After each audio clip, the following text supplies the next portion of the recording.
Hello everyone, welcome to Well with Samantha.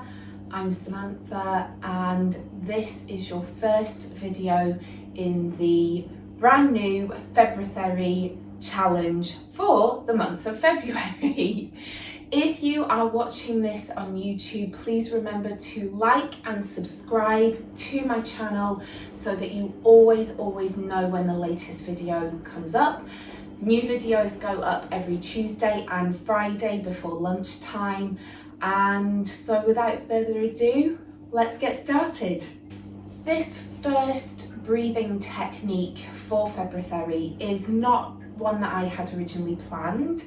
I actually had no plans to include any breathing techniques that could be used in times of grief or loss or sadness. But if you have been following me on social media, you may know that I've been a little bit quiet over the last week or so, and that's because our oldest Frenchie Piglet, who was 5.5 years old, was sadly taken from us on Saturday just gone. We had to make the really difficult decision to say goodbye to him because he had suffered a ruptured disc in his lumbar spine. And so we had to rush him to the emergency vets, who immediately referred us to a neurologist, the best in the country. And he had spinal surgery to relieve the pressure on his spinal cord, which had caused him to lose all feeling in his back legs. And he was recovering kind of quite slowly over the next few days, but nothing that was out of the ordinary for his breathe. He was getting quite stressed, and so they advised us to go and see him on the Saturday, and with a view to essentially bringing him home on Sunday. And unfortunately, within the 24 hours of us getting that news that he would be able to come home and we would be able to care for him ourselves, he developed myelomalacia of the spine, which is necrosis, it's premature death of the spinal cord. It starts at the site of the original injury, and the cells, the nerve cells, start to die off, and it ascends up the spinal cord. So essentially what would have happened is it would have reached his diaphragm and his intercostals, the muscles in between the ribs, and it would have caused them to become paralysed, which essentially would have stopped him from being able to breathe. And it can happen over a period of hours or a period of days. And so we had to make the difficult decision to say goodbye to him on Saturday. So as you can imagine, bearing in mind our 3 bulldogs are like our children, it's been absolutely heartbreaking, and there's been a lot of tears in our house, and it just felt right to give this particular breathing technique a try. Now, this is actually taken from a book that I bought a couple of years ago called How to Breathe by Ashley Neese. I don't know if you can actually see it without me bringing up close, but yeah, it's called How to Breathe. It's by Ashley Neese. I'll put a link in the description below, so if you want to buy it, you can. And it's got 25 breathing techniques in it, and one of them is for grief. And so we're gonna practice this together. It's actually the first time that I've practiced it, so let's see how we get on. If you want to roll out your mat for comfort, I would recommend getting a comfortable pillow to support your head, and if you have one, a bolster. If you don't, just get another couple of pillows that you can pile up on top of each other, because we're going to place that underneath our hips. Okay. okay? Because we're going to take ourselves into a legs up the wall position. So this is quite a common posture or asana that we use in restorative yoga. It's a really good one for when you are feeling grief, loss, when you are feeling quite sad and just low. So it makes sense to use this because it actually just really allows you to, I suppose, depending on why you feel the way that you feel, it can help you to really think about what is causing those feelings. And I know that from previous experience, having been in this particular posture, it really does allow the emotions to come out quite freely. So let's prepare ourselves for that, just in case there are a few tears. But yeah, I'm going to try and guide you through it as best I can. So let's get started. So bring your bolster just in front of the door, not right up against it, or sorry, the wall, but just in front of it, because we're actually going to use this to support our hips. So getting into this position can be a little bit of a faff, but once we're there, we can really relax and let ourselves get comfortable. Another thing that I would recommend having with you for when you're finished, when we come out of this posture, is a notepad or a journal and a pen, so that you can then write out any feelings that come up for you over the next few minutes. So we're going to be here for about 10 minutes. Okay, but you can obviously stay in this position for longer if you want to, anywhere up to 20 minutes. And if you're kind of a well-practiced yogi, as long as you feel you need to. So bring your pillow for your head and neck a little bit closer as well. And we're going to just try and move ourselves as close as possible to the wall, because you really want to get your butt as close as you can. In a way that's comfortable for you. So we'll try and get ourselves into that position. Now it might be easier, you may find it easier to bring yourself up and on your side. And as you bring yourself down, bring your legs up. And then just really position yourself, try and shimmy as close as you can to the door, or the wall, sorry, so that you're as comfortable as possible. And once you're comfortable, bring your hands to a comfortable position, whether that's on your tummy, one hand on your chest, one hand on your tummy, or just bringing your hands to your sides. And gently close your eyes. And we're going to spend a few minutes just breathing. So not trying to alter our breath, not trying to make it particularly long or slow or deep. We're just really breathing as we would normally here. And making a mental note of how it feels.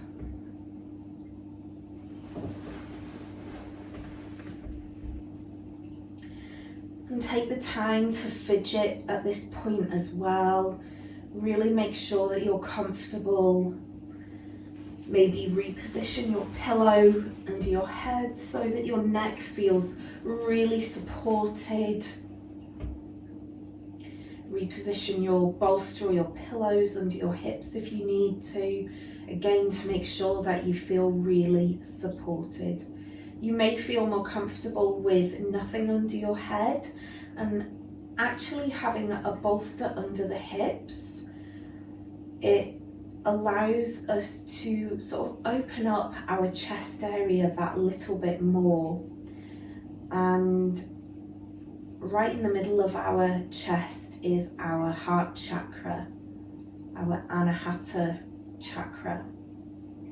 And so as our chest feels more open, so too does our heart chakra.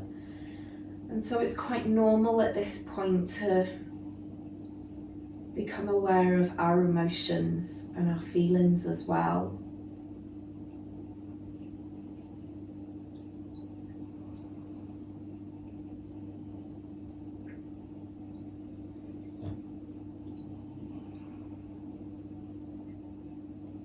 And breathing as you would normally.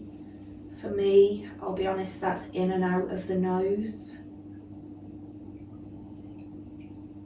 Notice how comfortable that is. Is it comfortable at all? Do you need to alter your breath slightly so that you do feel more comfortable?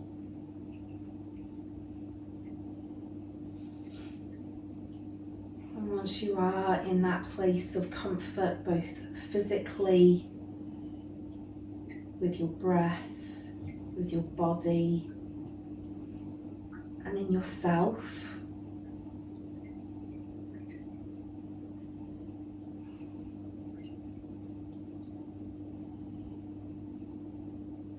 remain focused on your breath and allow any thoughts to come, because they will.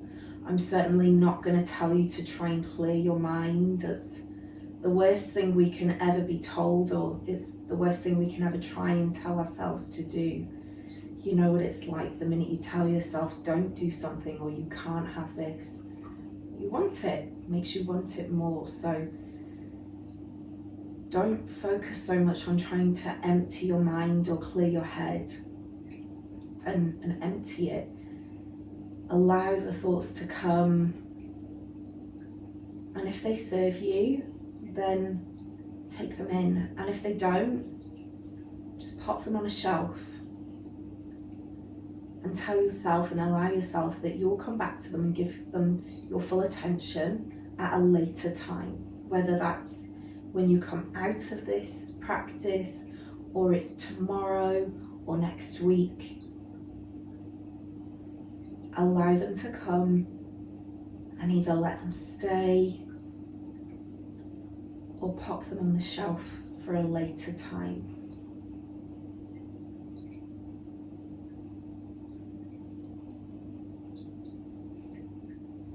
And every time you put one of those thoughts on the shelf, just slowly return to your breath.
As you become more focused on your breath, try and just make the inhale and the exhale a little bit longer. Maybe allow them to go a little bit deeper as well.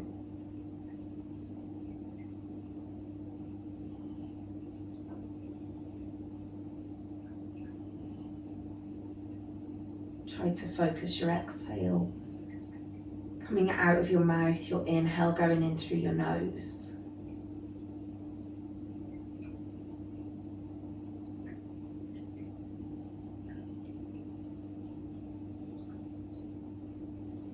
Again, there's no right or wrong here, it's just what feels right for you.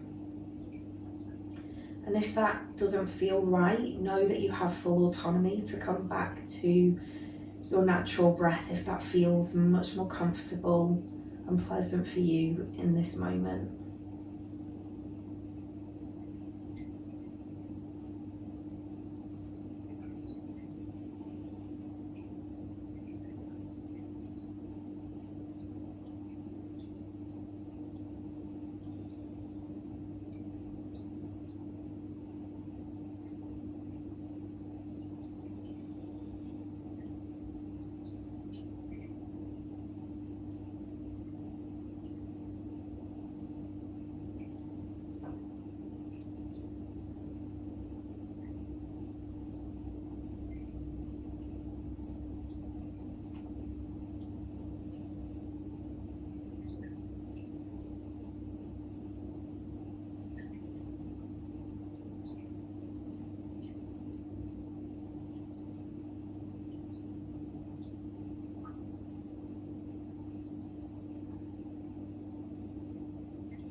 And allow those feelings of grief to come. And if tears come as well, that's totally fine. It's normal. Know that there is no such thing as a bad emotion or a good emotion. There is only emotions. We can't have happiness and joy without also feeling sad and down and grief as well. This isn't a positive vibes only place. It's not what we're about here. This is about feeling all of our emotions, allowing ourselves to feel how we feel, to try and navigate our way through those emotions together so that we become more self-aware and so that we can be a lot kinder to ourselves as well.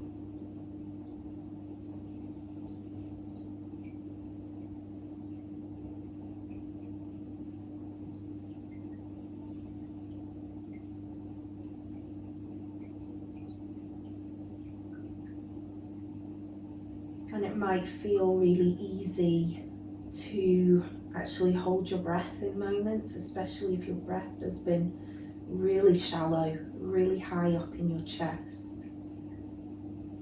And in those moments, I invite you to try and extend your exhale just a little bit longer than your inhale.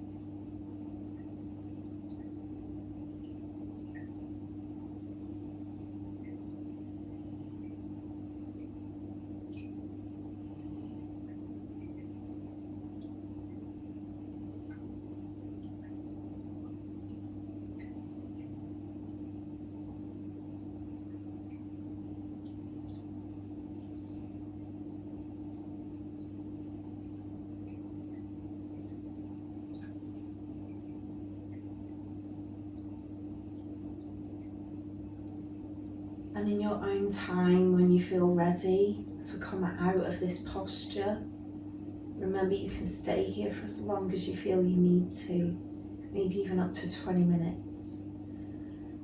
But when you feel ready to come out of this posture, just bend your knees. So your feet are still touching the wall, but your knees are bent. Drop them down to the side and just roll out of that position comfortably and bring yourself up to seated. And I would definitely recommend using this time to journal out how you're feeling. I don't know about you, but I felt really comforted and just comfortable in that particular position with my legs up the wall.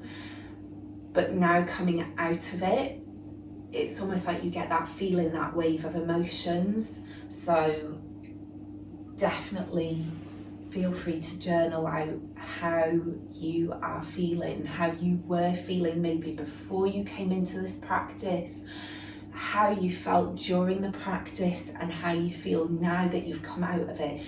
And honestly, if those emotions come and the tears come, just let them come and write it out, because the minute you write it out, the minute you allow it to flow out of you, that's just so much more powerful, because you're not trying to run away from it, because you can't. It's always going to chase up, catch you up. So make sure that you really allow yourself that time to feel into your emotions and how you're feeling, especially in times of grief and loss, which I feel like at the moment there's going to be a lot of us who have experienced grief and loss to some extent and to some degree or another. So I feel that this particular practice is very much appropriate right now. I hope that you found this helpful, and I hope that you join me on Friday, where we will be practicing a breathing technique again from this wonderful book from Ashley Neese, where we will focus on breathing for sadness. So obviously grief and sadness can be confused, but they are quite different in that grief is usually associated with loss. Sadness is an emotion that we can feel regardless of our situation. And notice as well how your breathing is when you come out of this posture, because grief and sadness, according to Chinese philosophy, is stored in the lungs. And again, this is something that I can personally relate to. When I was suffering with depression, I know there was a point in my life, I remember lying in bed and literally being able to breathe so shallowly, if that's even a word. I was breathing that shallow that I could actually hold my breath without really thinking about it, even doing it deliberately. The breath didn't come to me easily at all, because I was so depressed and in such a dark place and so sad. So really notice how your breath felt before this practice, before all of the practices. Notice how your breath feels, where it lands. Notice how it feels and where it lands when you're in that posture, and notice where it is, how it feels and where it lands when you come out of that posture and out of that breathing technique as well. I hope you enjoy the rest of your day, or at least have pockets and moments of joy in the rest of this day, and I will see you on Friday for the next new video. Take care, stay well, bye.